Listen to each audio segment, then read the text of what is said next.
i benvingudes tots a la llibreria de la cooperativa d'arquitectes Jordi Capell, que molts en diem la Capell, i avui amb una presentació d'un llibre que ens fa moltíssima il·lusió, notes sobre disseny, art i arquitectura, escrites entre els anys 2015 i 2018, de Pep Alemany i Barris, no surt aquí el Barris. Dintre, sí. Sí, em sentiu o no? Sí? Pugeu per allà una mica a veure si... Isabel. Amb ell sí que se'l sent, Amb ell el teniu a tope, Ara sí? José María? Jo et sento, Bueno, doncs els que no m'heu sentit, si voleu ho repeteixo, però jo crec que no cal. En tot cas, això que us deia avui ens fa moltíssima il·lusió presentar el llibre del Pep Alemany. A mi almenys me'n fa molta, bàsicament perquè va ser el meu primer professor de projectes a l'Escola d'Arquitectura d'allò que se'n deia abans de la Diagonal. Perquè abans hi havia dues escoles, n'hi havia una que era la Diagonal i l'altra no tenia sobrenom.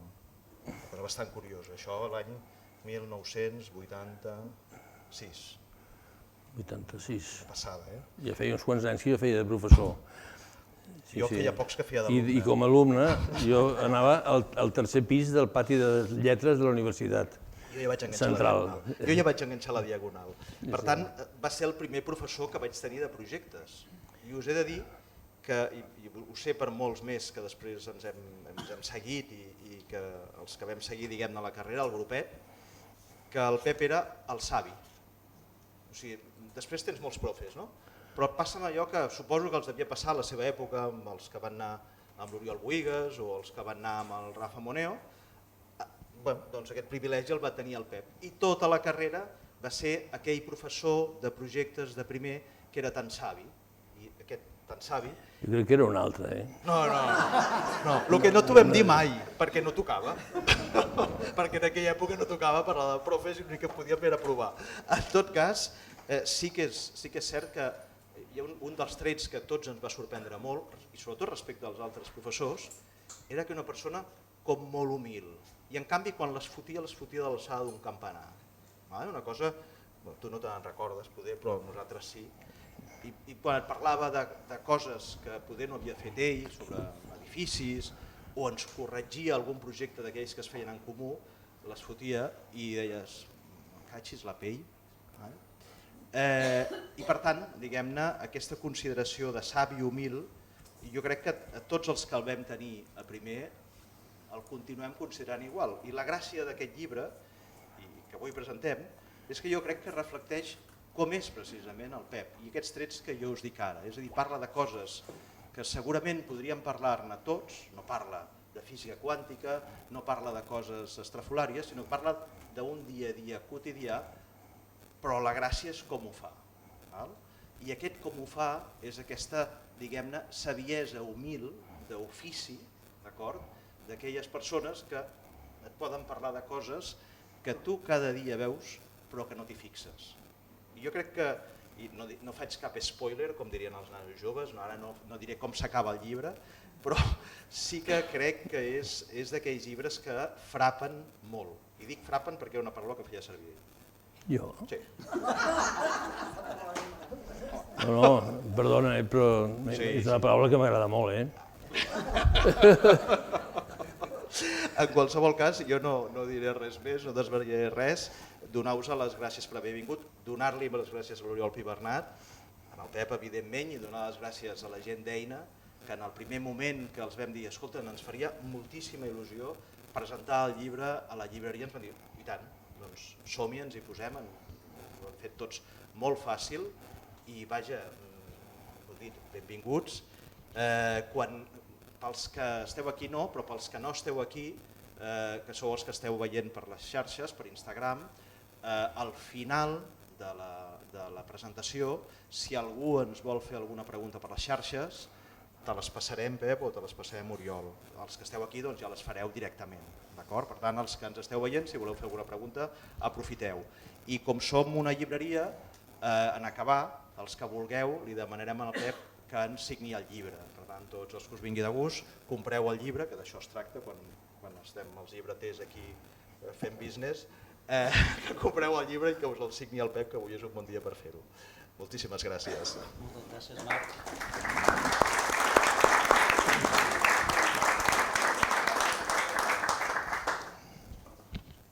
Bé, aquest se sent bé? Sí? Perfecte. Doncs molt d'acord amb moltes de les coses que ha dit el Marc. I bé, jo vull començar la presentació del llibre amb alguns agraïments, perquè el Pep sempre és molt generós amb els agraïments. Com podeu comprovar, al final del llibre, que apareixen amb un cost 36 o similar, vull dir, aquesta generositat està molt ben interpretada per les dissenyadores gràfiques del llibre. I per tant, començo jo també agraint-te que m'hagis anomenat conductor de l'acte, que sempre és un compromís, perquè jo crec que el Pep té una fe cega en mi i després, clar, algú ha de justificar-la, que té alguna base real, i això és un compromís important. En tot cas, t'ho agraeixo. I interpretant-lo, també vull fer uns agraïments, en primer lloc, als que han sufragat la publicació, que és l'Escola Eina. Hi ha un text aquí a l'inici del Pau Solà Morales, que també és molt encertat, com hem comentat, doncs també agrair-li a ell, i d'una manera molt especial agrair a les dues dissenyadores del llibre, que és la Irene Sierra i la Lídia Puig, que és un disseny gràfic molt peculiar, jo crec que magnífic, perquè és clar, pulcre, ventilat d'aire i que ajuda molt a una bona lectura i s'adiu força en la manera, amb el tipus d'escriptura del Pep. I a més té un punt de modernitat, d'originalitat, combinat amb cultura tipogràfica, que també està molt bé.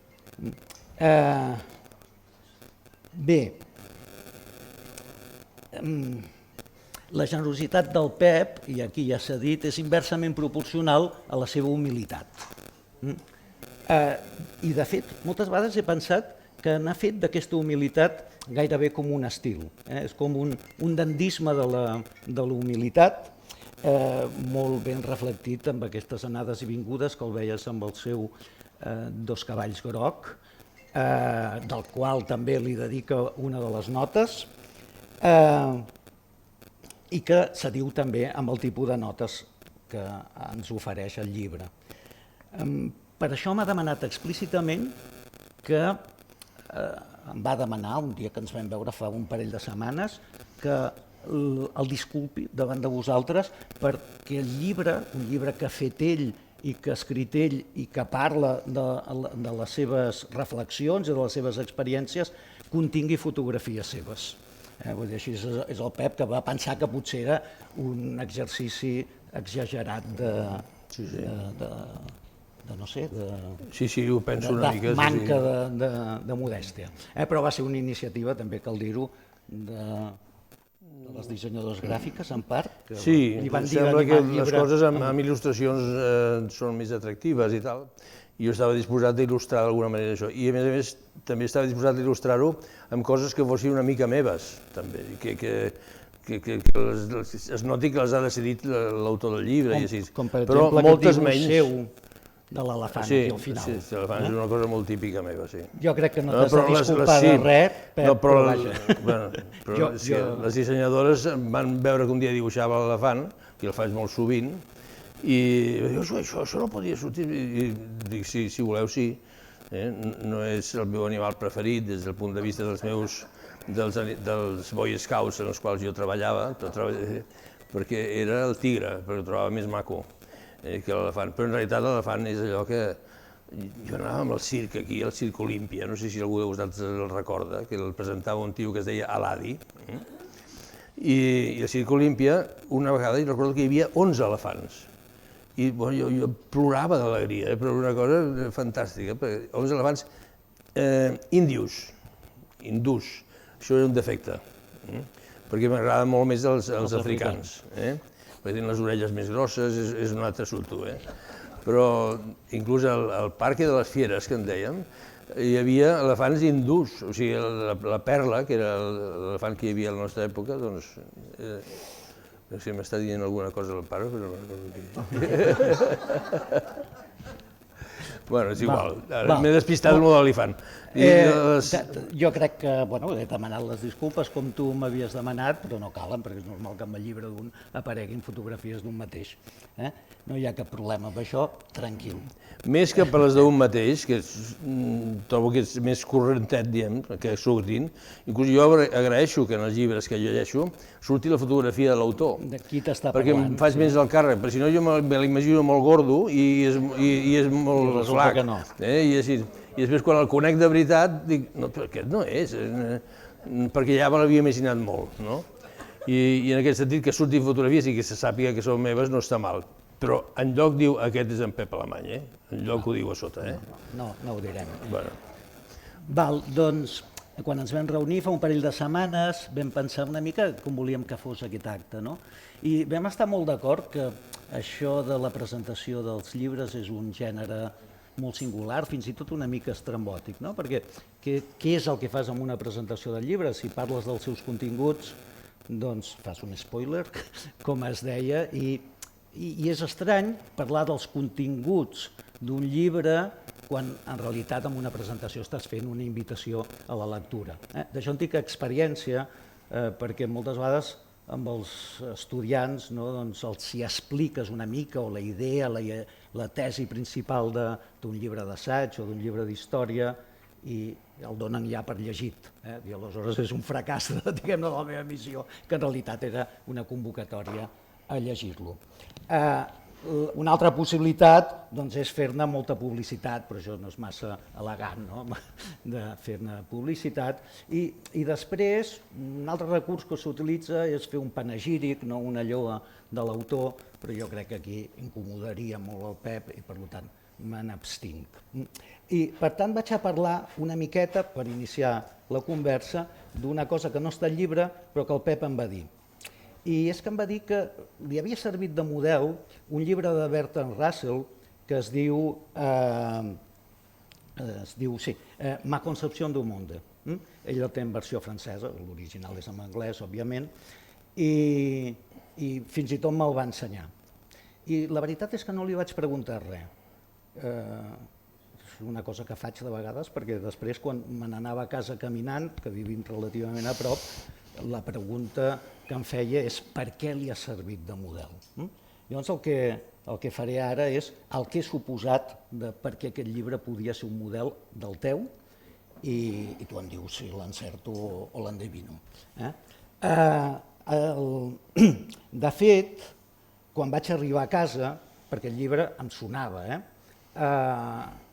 vaig mirar la biblioteca, d'haver-lo llegit molt vagament fa molts anys, i efectivament el vaig trobar. El vaig trobar en la versió catalana que havia editat la col·lecció L'Escorpí d'edició 62, amb un disseny de portada magnífic de Toni Miseracs, i que fins i tot avui l'he agafat per portar-lo, però m'he equivocat. N'he agafat un de Lévi-Strauss, diguem-ne. Però és aquest, l'he confós pel color, perquè aquest color, aquest verd,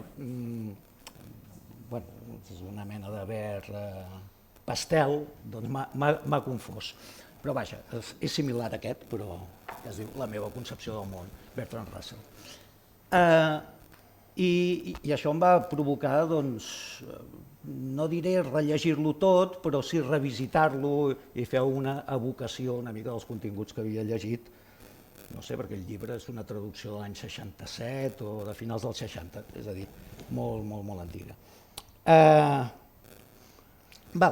I he fet les següents elucubracions al respecte. El llibre de Russell és la transcripció de 13 entrevistes que li van fer per la BBC. I hi ha una condició molt especial que ell va posar, i era que les entrevistes es gravessin d'una sola tirada i que no hi hagués muntatge ni repetició, dient jo no sóc actor, per tant, em feu les preguntes, jo les responc i allò que responc és lo vàlid. Per tant, hi havia aquesta voluntat de ser directe amb les seves explicacions i de seguir a l'ordre cronològic espontani que li marcava el ritme de les preguntes que li feien el periodista de la BBC. I crec que entre el llibre del Russell i el llibre del Pep Alemany potser no és adequat fer-ne comparacions, però sí paral·lelismes. I comparteixen algunes coses i aquestes són les que he observat. Una és aquesta manera directa, aquesta escriptura directa, molt clara, molt conversada.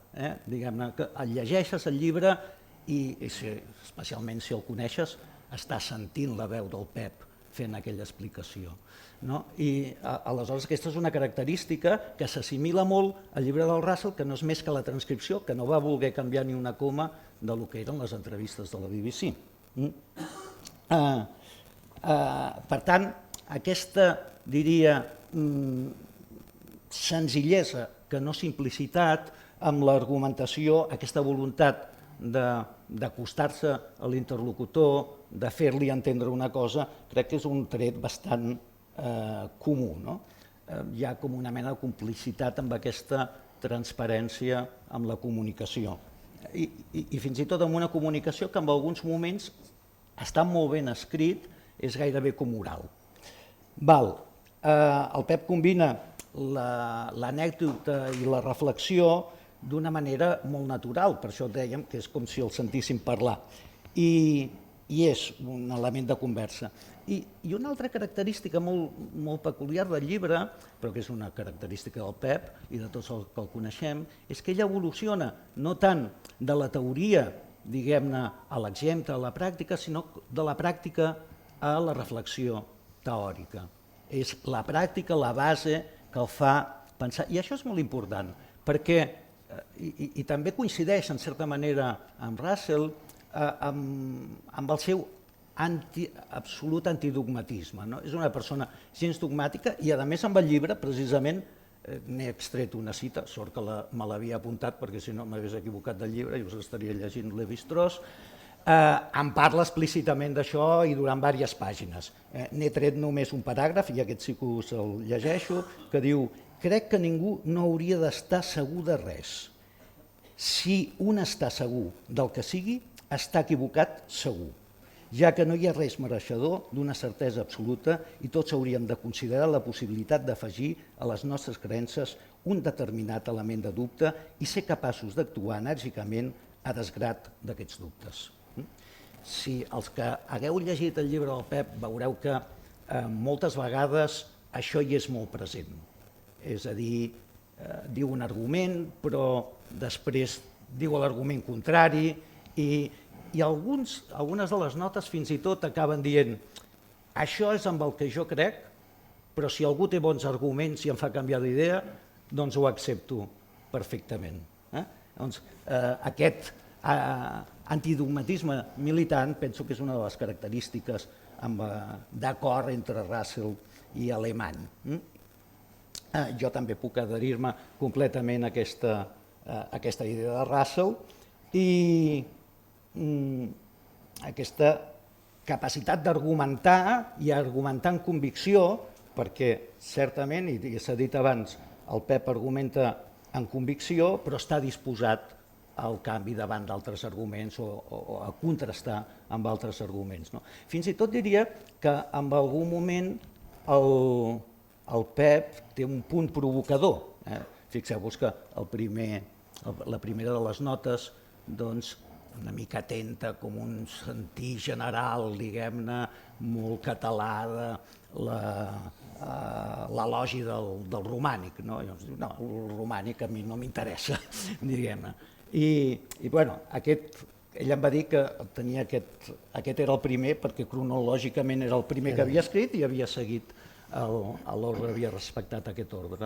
Però, diguem-ne, no perd, malgrat l'assenyat dels seus arguments, no perd també una certa intenció de provocació o de treure'ns de la zona de confort. Hi ha una diferència, sí, que podem establir entre els dos llibres, perquè Russell parla de grans temes, no? Que és la filosofia, el llenguatge, la moral, etc. I després troba la manera d'acostar-los, perquè el Russell, una de les característiques que té és que és molt didàctic, d'acostar-los a la gent, a un llenguatge comú. El Pep treballa en la petita escala. Treballa en la petita escala, però amb aquesta escala també fa unes reflexions que afecten no tan sols el seu quefer com a arquitecte, dissenyador i usuari també, perquè té una gran capacitat de pensar com a usuari, sinó a les implicacions socials que això té. I ja no dic res més, perquè vam pactar que seria molt breu amb aquesta presentació i així seré. I només que he dit el que no seria aquesta presentació, i espero que no hagi estat de moment, però sí el que volem que sigui l'acte. I és que el que ara iniciem ell i jo és una conversa a la que us podeu afegir sense que hi hagi ninguna... No és allò del final, quan queda un quart d'hora i dir aleshores tot de pressa i corrents que hem de dir alguna cosa, sinó que podeu intervenir ja directament perquè es dona la circumstància, d'altra banda, que bastants de vosaltres heu ja llegit el llibre o havíeu llegit els originals o una cosa similar. I per tant, ara li passo la paraula al Pep i després ja podeu intervenir vosaltres. Amb això estic totalment d'acord, que està molt bé que hi hagi bastanta gent que hagi llegit el llibre, perquè aleshores podran intervenir d'entrada i això servia una mica com una espècie de tràiler coral sobre el llibre, que si no és impossible, perquè és que ensenyar una música la poses un disc i tothom la tolera, l'aguanta. Però vas a veure una primera obra de teatre o, no sé, els tràilers de les pel·lícules serveixen per aquesta cosa de presentar, no? En canvi, en el cas dels llibres, això no ho veig clar. I per tant, em sembla que, en canvi, quan et diuen farem una presentació del teu llibre, dius, molt bé, perquè no saps ni què és una presentació ni què és un llibre. Però, a propòsit d'això del llibre, jo no sé què has dit tu, això del romànic, sí. Us asseguro que la primera cosa que diguis això del romànic, no tinc ni idea de per què, ni en quin moment se'm va acudir que el romànic en realitat el trobava un pèl soso, no? I no ho recordo, però el cas és que vaig escriure això. I a partir d'aquí, doncs, però en canvi, intenció d'escriure un llibre, tampoc sabia que era un llibre, no? I Bertrand Russell, en canvi, quan va fer aquesta xerrada amb la BBC, doncs ja tenia el Premi Nobel de Literatura, Sí, que no és paja, En canvi, jo he escrit el primer llibre quan tenia 70 i bastants anys. Ara en tinc 82 recient fets, de fa una setmana o així, no? Però en aquell moment ja era bastant gran, no? I podia haver sigut una mica més llest. I, bueno, això el que he fet és el que he fet. I tampoc pensava jo que has de tenir un fill, escriure un llibre i plantar un arbre. Per exemple, plantar un arbre, que sembla fàcil, doncs jo no sabria per on començar per plantar un arbre, no? Perquè plantes una planteta, no sé, abunda així, i això ja esperes que creixi o què? Ja val com a plantar un arbre o no? I tenir un fill, doncs sí, però sempre es diu un fill, i jo he tingut filles, i aleshores, i a més, en una època en la qual no existia massa el feminisme i tal i qual, o sigui que en aquell moment jo no tenia cap fill, és igual, no ens embarquem en aquest tema perquè és una tonteria. En fi, jo només el que t'he de dir, Oriol, sobretot és que què vols prendre?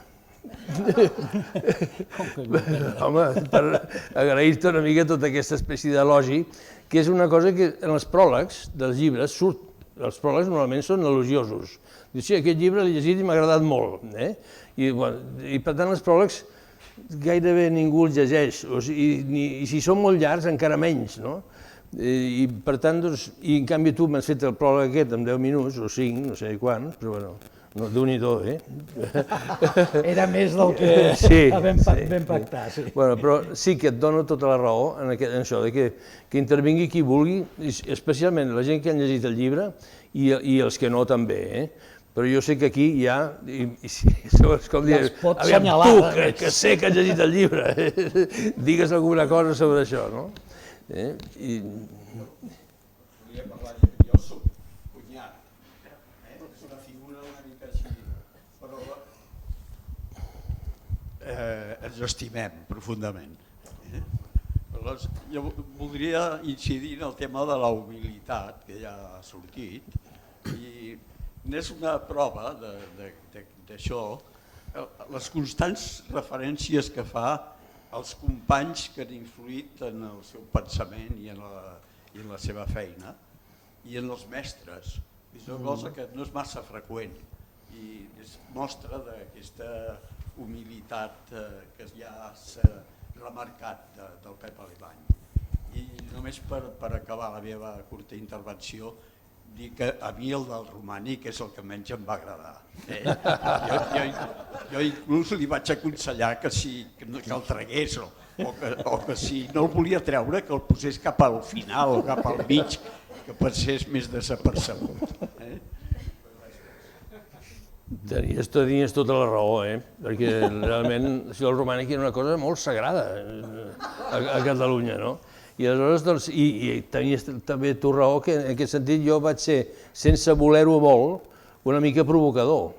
No sé, tots els meus sogres, que he tingut uns quants, entre sogres masculins i femenins i així, doncs sempre han tingut llibres que inclús jo no sabia, Catalogny roman, què vull dir roman? Vull dir romana, no, vull dir romànica, o sigui, partidaris de Roma.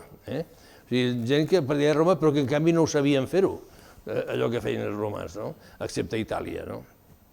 Bueno, total que... Però en canvi vaig decidir, no trobo massa encertat el romànic, però vaig decidir que el llibre no tingués després una divisió temàtica. Això ho dic en una espècie d'introducció que faig. I que segueixen l'ordre cronològic, així com va venir. Sí, tal com em van anar sortint. I després al final això es va convertir en una cosa que al final ara resulta que és un llibre i tot. I que tu deies bastant que és un llibre que respira molt, perquè té molts trossos en blanc. I el Rafael Soriano, que està aquí, que està allà, que l'estic assenyalant, em va dir, bueno, és això... I jo li deia, però això és un llibre? I em deia, home, un llibre ha de tenir 100 pàgines. I va pensar, ostres, comptant, sí, realment, gairebé totes les coses aquestes estan escrites en un DIN A4 i mig, més o menys, o a vegades en un sol DIN A4. I inclús recordo una crítica del Pep Bonet que em va fer molta il·lusió, que em deia, no, és que això, les coses s'han de dir en poc espai, perquè si no resulta que sembla com si en realitat no ho sapiguessis gaire. La gent que comença a lucubrar molt sobre el principi de la idea, i en aquest sentit això és una cosa que sí que té una certa franquesa, de dir, jo no sé més que això sobre això. Jo vull insistir una mica en això que dius de la franquesa, perquè com a lector ho veus molt clarament. Fins i tot, clar, quan un es posa a escriure sobre aquests temes, doncs normalment va amb la biblioteca al darrere com a cites d'autoritat, no? Aquest tipus d'escriptura acadèmica, que sempre estàs com avalant allò que estàs dient. I és, almenys, allò que sembla amb l'escriptura és jo escric de memòria, és a dir, si és una cita és perquè me'n recordo, i tal com me'n recordo. Si que ho fa, apel·lo a una pel·lícula o apel·lo a un autor, és els que recordo, és realment allò que porto a sobre, el meu bagatge, no el que vaig a buscar per avalar un argument. I això penso que és molt el teu estil, no? El teu estil de classes, també, i el teu estil d'escriptura. Sí, perquè en el fons tots una mica som esclaus d'aquelles coses que hem anat dient durant la nostra vida, i en particular molt més de les coses que anem escrivint. Jo he fet uns quants articles, uns quants vol dir molt pocs, diuen, no sé, és que la Pilar Rahola ha fet 20.000 articles, no? I penso, ostres, pobre, haver d'estar d'acord amb 20.000 articles, és horrorós. I en canvi jo tenia la sensació que articles que jo havia escrit l'any 75, per mi els tornaria a escriure tranquil·lament i exactament igual, no? Segur que no, segur que el que passa és que he adaptat el meu pensament a aquesta idea tan absurda, no? Perquè segur que segurament si l'escrivís ara seria diferent. Jo me'n recordo d'una espècie d'anècdota que us puc explicar. Vaig fer el disseny, vaig dissenyar uns quioscos per la Rambla fa 50 i pico d'anys. I aleshores em vaig trobar amb el pare del Jordi Cirici aquí present, i el pare diu, home, et felicito pels quioscos aquells, no sé què, amb una honradesa fantàstica, no? Era, a més, un àrbitre de l'art i de totes les qüestions aquestes, en general relacionades amb l'arquitectura, el disseny i així, no? I jo li vaig agrair molt. Això va passar a Eina antiga, no? I jo vaig cometre l'error de dir-li, sí, bueno, sí, però clar, si ho hagués de fer ara, ho faria diferent. I jo mateix pensava, vaja tonteria que acabes de dir. I ell em va dir, home, diferent, és que les coses que feu els arquitectes, després els altres les patim per tota la vida. Per tant, això de dir, si 10 minuts més tard jo hauria fet una altra cosa diferent, no sé què. No, i per tant, com que penso que això és veritat, he intentat mantenir-me d'acord amb totes les coses que he anat pensant. En aquest sentit, una mica no és que sigui reaccionari, jo, no, més aviat soc al contrari, però en canvi sí que intento mantenir el meu edifici el més aguantat possible, no? I això no trobo que sigui una gran virtut, però tampoc trobo que sigui una gran virtut la cosa aquesta, en les cases, per exemple, en les cases o en les coses que he dissenyat, penses, ostres, això podies haver-ho fet més bé, podies, no sé què, i després penso, no, segur que en aquell moment ho vas pensar-ho pel dret, pel revés, de dalt a baix i de baix a dalt. Per tant, ara no intentis intervenir una altra vegada, perquè segur que està bé d'acord amb el que tu en aquell moment podies fer. I això és una cosa que jo trobo que està bastant bé. Però, bueno, una mica que és veritat que ets una mica esclau de les coses que has anat escrivint, que has anat pensant, que has anat pontificant. Això que deia el Marc, que ja no és, que se'n recordava tota la vida, no sé, no sé si és molt bon senyal que se'n recordi tota la vida de tu. Molt bon senyal, vaja. No sé, jo sí que voldria que algú més intervingués, no sé. Tu, Rafel. Per al·lusions. Perdona, espera't un segon. El Rafael Soriano és company meu del col·le, de Can Colapi. És company estimadíssim, com molts dels meus companys de Can Colapi. Tu fas la presentació del qui parla, una mica, perquè nosaltres no sabem amb qui vas anar a l'escola. Escolta, abans que res el que vull dir és que em sembla, els dos presentadors, el que em sembla que ho ha fet en nom de la llibreria, i tu, que presentes això, em sembla que ho heu fet molt bé. Ara, el que no estic d'acord amb el Pep és que sí que li vaig dir això, que un llibre... Li vaig dir, això és un opuscle. Sí, senyor. Vaig trobar una paraula molt bona. Vam arribar a un acord que havia de ser més de 60 pàgines. Però resulta que aquest llibre, al final, ha constituït un veritable llibre, perquè té 142 pàgines. A base de blancs. I a més, he sentit una mica d'elogi en els que ho han editat. Em sembla que ha fet l'elogi al Pep, però m'afegeixo als presentadors i faig un elogi als que han editat aquest llibre, perquè ha quedat realment molt maco. O tu, per exemple, has parlat de la tipografia del llibre i tal. Tot ell està molt ben fet. I afegeixo una altra cosa. Es presenta a la llibreria del Col·legi d'Arquitectes de Barcelona. Bueno, però es podria presentar a qualsevol lloc, no cal que siguin arquitectes. Jo no tinc res a veure amb els arquitectes i crec que el llibre del Pep són unes reflexions i unes puntualitzacions molt maques que pot llegir tothom. Per tant, llarga vida al llibre i tindràs que plantar l'arbre si encara no això, i potser fer un fill també. Bueno, molt bé.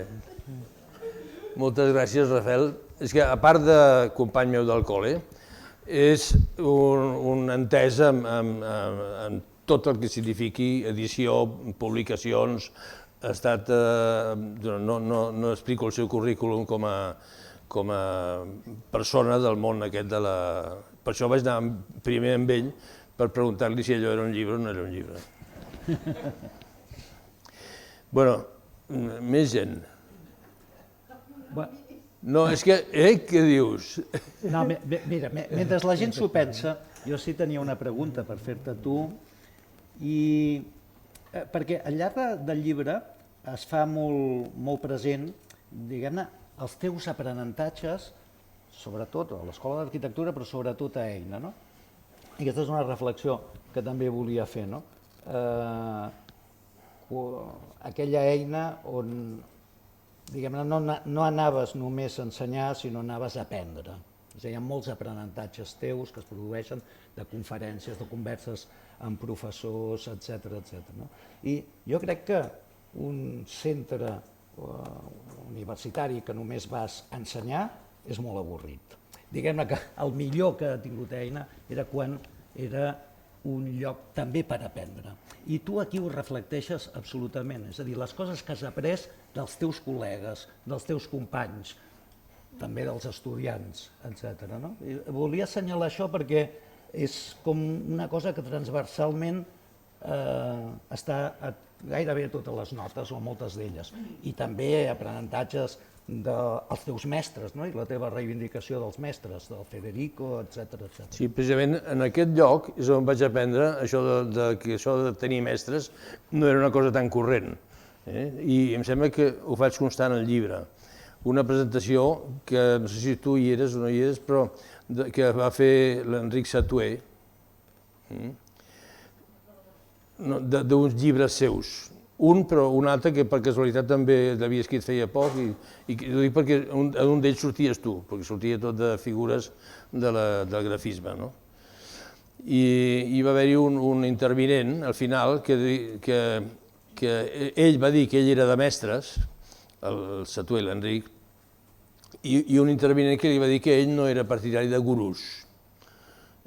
I aleshores jo sí que soc partidari de mestres i no soc partidari de gurús, però de totes maneres ell ho va dir-ho com dient que això dels mestres que no és una cosa que estava molt passada de moda. I jo trobo que no, que està bé reconèixer que són mestres teus, la gent. De totes maneres, abans li explicaven a Xavier Oliver que un dels meus dos mestres, que és el Federico Correa, que va morir després quan encara no... Bueno, ha mort fa 2 anys, no? Però ell va poder llegir el llibre, perquè jo li vaig enviar el d'abans del llibre, que era una cosa amb espiral i així, i era exactament el llibre, perquè després només hi he afegit una frase, perquè una altra persona em va dir, es va queixar del que jo explicava sobre la còpia i tal, i bueno, però aquest, que era mestre meu, era el Federico Correa, i el Federico Correa va llegir el llibre i després em va telefonar bastant de seguida per dir-me que havia trobat que tot estava molt bé. I va ser l'única persona que al final em va dir, bueno, quizá un poco vulgar. Sí. I bueno, ningú m'havia dit, jo vaig quedar com... Immediatament buscant alguna botiga de revòlvers o de coses d'aquestes per suïcidar-me a l'acte. I després vaig reaccionar molt intel·ligentment, perquè vaig dir, això hauries de transformar-ho una mica, perquè si no... I vaig veure que jo realment era partidari de la divulgació. No està mal, I la divulgació significa convertir en més vulgar una cosa que fins a aquell moment tu quasi sabies però no sabies, i aleshores llegeixes això i dius, ara entenc què és la vulgaritat, no? Ara veig de què va aquest assumpte, no? I, en aquest sentit, doncs, em vaig consolar una mica. Sí, però realment el llibre aquest del Bertrand Russell que tu deies és un llibre de divulgació, fet perfectament pel Bertrand Russell, però als seus 90 i pico d'anys. Tenia 92 anys o 93, va sortir l'any 62, el llibre, o 63. I després ella encara va viure uns quants anys més. No calia que fossis especialista en lògica, en lingüística, per llegir-lo. Toni.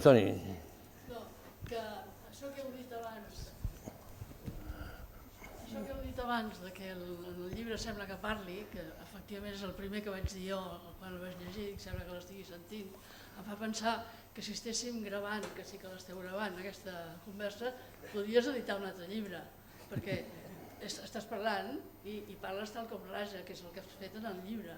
Sí. El que a mi m'agrada del llibre, que és això, com sentir-te parlar amb un grup d'amics, sense estridències, com ets tu i fins que jo et conec, en un moment en què tothom crida pels racons com uns descosits i ningú fa les coses de forma tranquil·la i natural com les fas tu, doncs jo trobo que això és molt d'agrair. La falta de pedanteria del que dius i de com ho dius, sobretot, doncs jo trobo genial.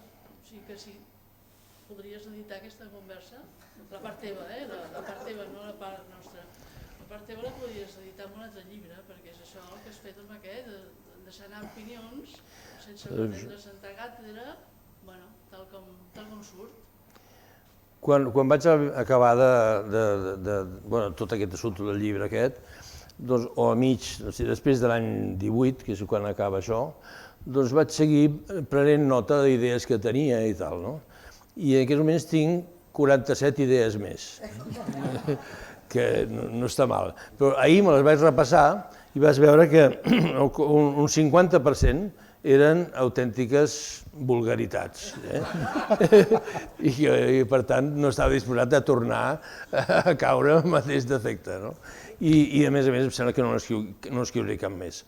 Però sí, això que em dieu, que m'ho dius tu, Toni, i m'ho ha dit bastanta gent, això de que és com si hagués parlat amb tu, una mica el llibre, no? Doncs jo trobo que sí, que té un cert interès, i en aquest sentit també té un interès estranyíssim, però que vol dir que aquest tipus de llibres poden servir com a llibres de memòries, com si diguéssim. Ara pensava, per exemple, les memòries del Xavier, que sempre m'han encantat, i que té una cosa que jo puc proclamar aquí mundialment, que és que diu que a casa meva es va inventar el nom Eina. I això és una cosa que en un llibre dedicat al pare del Jordi, l'Alexandre Sirici, jo desmenteixo, perquè jo crec que me'n recordaria, i em sembla que no, que això va passar a l'estudi que va muntar la Camila, l'Anna Bricall, la Maria Dolors Cabassa, i qui més? I la Lelis Marquès, i ens descuidem d'una, em sembla, 5 estudiants i la Piri Mangraner, sí senyor. I jo crec que va ser allà. I aleshores en aquell moment el Xavier no sé per què va posar no, que era a casa dels alemanys. També va dir, en les memòries del Xavier hi havia una fillola seva que no és fillola seva ni ho ha estat mai. Sí, però eren estupendes aquestes memòries, no? Sí. Però eren unes memòries que no eren, es deien full de contactes, no? Sí. I en general aquest tipus de coses que no són ben bé unes memòries que comencen, vaig néixer el dia 2 de... Bueno, mira, ara que veig el Joan Fortuny, tu acabes de fer una espècie de memòries, el que ara estàs fent, que precisament volen fugir d'aquesta cosa i ell fa veure que és una conversa que té, o fa veure no, és veritat, que té amb el seu net, que es diu Joan Fortuny igual que tu, no? Igual que el teu fill, igual que el teu pare, igual que... I jo trobo que és molt intel·ligent i que es diu, el títol del llibre del Joan Fortuny, que també és arquitecte i també és company meu de fa molts anys, doncs el títol del llibre és Arqueologia dels calaixos. És exacte? I també em va semblar un títol molt intel·ligent.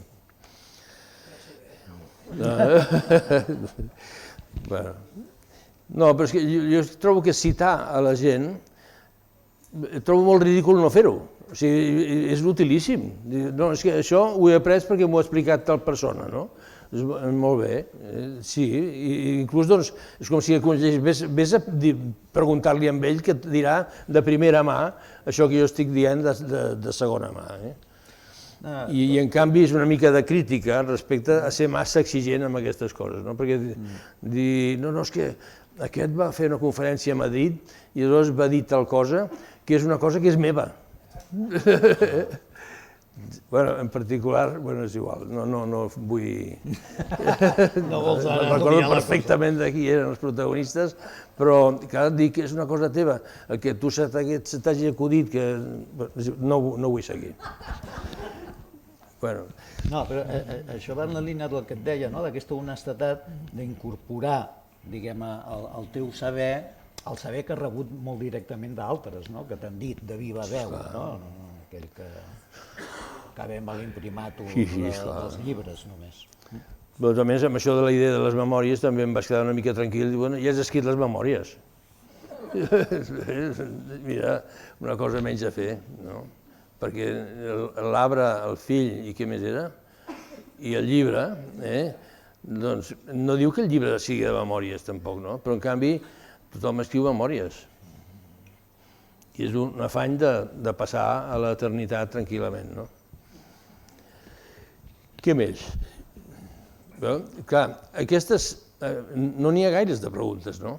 Però és que si això passa al final, allò que tothom està esperant, aviam si és hora de marxar, que vull anar a sopar i tal i qual, doncs si això passa al final és dramàtic, perquè aleshores t'arrisques a que prengui la paraula una persona que explica una cosa que no interessa a ningú i que és contestada molt amablement pel Rafael Moneo, explicant-li com es fa perquè la rentaplats no funcioni una mica bé, no? O sigui que... I passa bastant això, és una cosa que sempre m'ha empipat. I en canvi, agraeixo moltíssim que la gent intervingui amb preguntes i amb idees intel·ligents com vosaltres, no sé, bueno, tots els que heu intervingut fins ara, i tu, Xavier, què dius? Estic totalment d'acord, que semblava que estigués xerrant amb tu. Això és el que més m'ha agradat, realment. I té molts blancs, sí que hi ha molt espai blancs. Sí, sí. No sé, em va entusiasmar això, que era... Realment com està a casa teva amb tu? I sí. I això no es troba gaire. Bé, doncs me n'alegro moltíssim. Jo vull ara destacar un altre tret de la teva escriptura i de la teva manera de ser, que sempre he tingut molt present, no? Que és l'ironia. Però la ironia, normalment no ens enganyem, la ironia és buscar una complicitat amb un altre que ridiculitza a un tercer, no? En certa manera el deixa en evidència. Per tant, és una mica malèvola la ironia, és un tipus d'humor una mica malèvola. Però en el cas del Pep no, perquè és una ironia on l'objecte diguem-ne, d'atac, per dir-ho així, és ell mateix. És una autoironia. Sempre està fent autoironia, no? De la seva condició. I aleshores és com una ironia blanca, en aquest sentit, que és molt agradable perquè no és una maledicència respecte a tercers, sinó que ell es posa en primer pla perquè trobis aquest to. Bé, és una cosa que també... No, això és una cosa que... Sí, no sé si va ser el meu sogre, el Manel Jovert, que em va explicar això, la diferència entre la gent que es burla de si mateix i la gent que es burla dels altres, no? I realment burlar-se dels altres no té cap sentit, i burlar-se d'un mateix sí, perquè vas aprenent una mica, no? Però burlar-se, no? Burlar-se, fer autocrítica, no? Bé, molt bé. Si és massa tard, ordeno plegar. I si algú vol intervenir, jo estaré encantat. Glòria, Joan, Alrun... Espera, el Tomàs, no?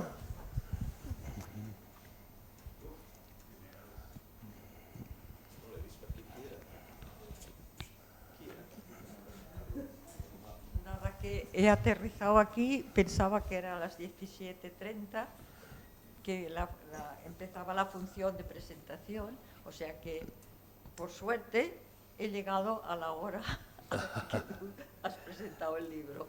Ajá. Viniendo, claro, de Sitges, donde vivo, pero siempre llego tarde. Y hoy tienes el I honor pensaves que era a les 17:30? Yo he estado 1 hora y media en el bar de aquí al lado. Bueno, que casi quería llevarme una botella, estaba la vitrina abierta, pero pensaba, por una botella de agua te van a llamar ladrona. Que no. Y entonces Joan me dice, encontraremos un bar que podremos tomar algo, porque Joan siempre es puntual y está media hora o no sé qué, ¿verdad? Y he tenido la suerte de... Ah, és veritat, és que esteu junts perquè sou íntims del liceu. Bueno, también somos como vosotros, que no sé, teníamos 8 años en aquel tiempo. Ahora tenemos 18. Pues Alrun Jimeno és arquitecte. Hablar català, però jo... Sí, doncs és arquitecte, aficionada a moltes coses, entre altres coses, resulta que una vegada em vas fer molta propaganda de la coral o de la música de l'Escola d'Arquitectura. Encara demà tenim que cantar. Fixa't. Però una cosa curiosa que tens és que ets la segona dona arquitecta d'Espanya. I hi ha un fill. Què? Va néixer, que al mig del curs va néixer el fill i el Cristian Tiríssim el passejava per al passadís de l'aula mentre el professor de projectes em corregia. Això jo no ho vaig viure i em sap molt greu perquè és que jo també l'hauria passejat igualment. O sigui que... No, t'ho prometo, que no ho recordava. Però recordo el que et vaig regalar pel casament. I no ho diré perquè semblava que és una cosa, però ho recordo perfectament perquè li vaig preguntar a la meva mare, escolta, si es casa l'Alro, una companya meva, no sé què, i jo m'hauria de regalar-li alguna cosa. I sí, et vam regalar una cosa que tu no et deus recordar, però... Què vas regalar? Te'n recordes? Una ceràmica de Manises. Ah, merci. M'agrada molt la ceràmica. Tinc un petit problema. Recordo el Pep Bonet, que no ha vingut, però que ens estimem moltíssim, doncs, és igual, no anava a dir una altra cosa, però no... El Pep Bonet li vaig regalar un setrill d'aquells del Marquina. Això sí, i encara l'utilitzo, eh?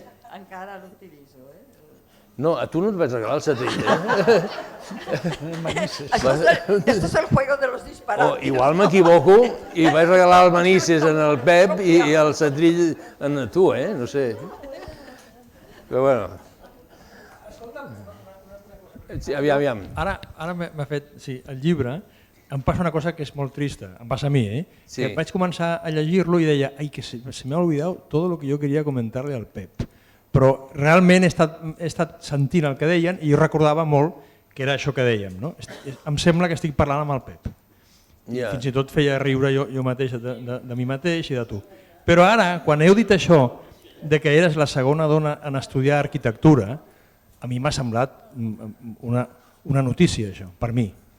Com era l'escola d'arquitectura amb la segona arquitecta de la història? Expliqueu això una miqueta. Jo no ho he vist, això, en el llibre. La primera va ser una noia que anava un curs per davant teu. Va ser a Serra. A Serra, sí. Que era neboda del Paradell, no? No, el professor de descriptiva. Del Canosa? No, del Canosa no. No.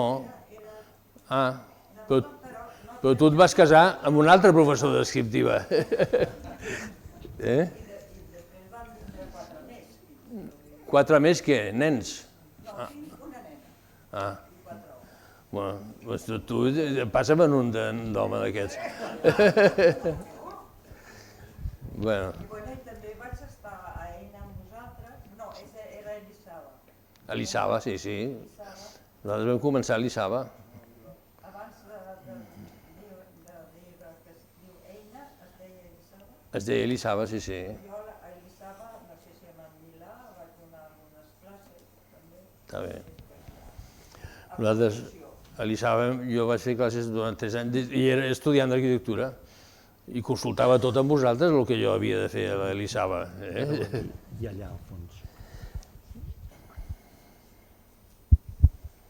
Hola, Pep. Raül, no, Pep. Sí. Tomàs. El Tomàs. Bueno, jo he llegit el llibre aquest estiu i realment aquesta mena de conversa que tu ets capaç de transcriure tan directa m'ha transmès els 4 anys d'alumne a Eina, 3 anys a Vallvidrera i l'últim any a Sentmenat. I crec que li comentava a l'Oriol quan ens va enviar un recordatori per venir avui i tal, crec que és diguéssim una mena de quasi d'obligació tenir aquesta transmissió oral que tu has anat oferint a Eina durant no sé quantes dècades, com a professor de projectes d'interiorisme, que quedi escrit és una gran eina. Jo rellegir les teves idees, perquè al final són les teves idees escrites, de com projectar un espai, de com mirar l'arquitectura i el disseny, és algo que m'he donat compte que moltes d'aquestes idees són les que jo procuro transmetre des de fa 20 anys que faig classes a les meves alumnes i als meus alumnes. I que això quedi escrit en un llibre, espero que hi hagi alguna segona edició d'aquí poc i que sigui un llibre de capçalera en algun moment donat, perquè hi ha moltes idees que són des d'aquesta mirada pragmàtica, passada a la teoria, d'aquesta manera de fer teva, que està molt bé i és algú que s'ha de felicitar a l'escola perquè existeixi d'alguna manera.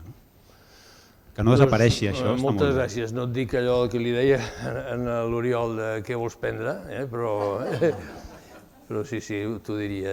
És un estudiant d'Eina que a més era molt predilecte, estava molt enxufat amb mi. Bueno, haig de dir que ara et recordava que tu vas ser la primera cara que jo vaig veure d'Eina. Tu em vas fer l'entrevista per entrar a Eina. És veritat, sí. La Glòria, que està aquí, em va fer la prova i tu em vas fer l'entrevista. Sí. Ara, després sobre les entrevistes, la Glòria on és aquí. Sobre les entrevistes ja no es va fer més. I a mi em va servir per parlar amb una noia guapíssima, que era la que feia un anunci del conyac Terry, muntant a cavall a pèl, i que es deia, era Coxis, era germana del Coxis, jugador de futbol de... Que sí? Doncs vaig fer l'entrevista amb ella, que era la mare de la persona que volia que entrés. I va venir la mare per explicar que la seva filla era fantàstica. I jo m'he encantat perquè el que em semblava fantàstica era ella. I això, quan es van acabar les entrevistes, vaig pensar, mira, ja està, Margit Coxis es deia, em sembla. I era, que sí? Bueno, és igual.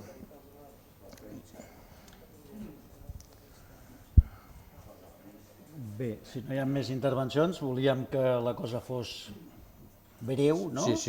I lleugera, i ho ha estat. Sí, doncs jo trobo que de tot d'això ens heu de donar les gràcies.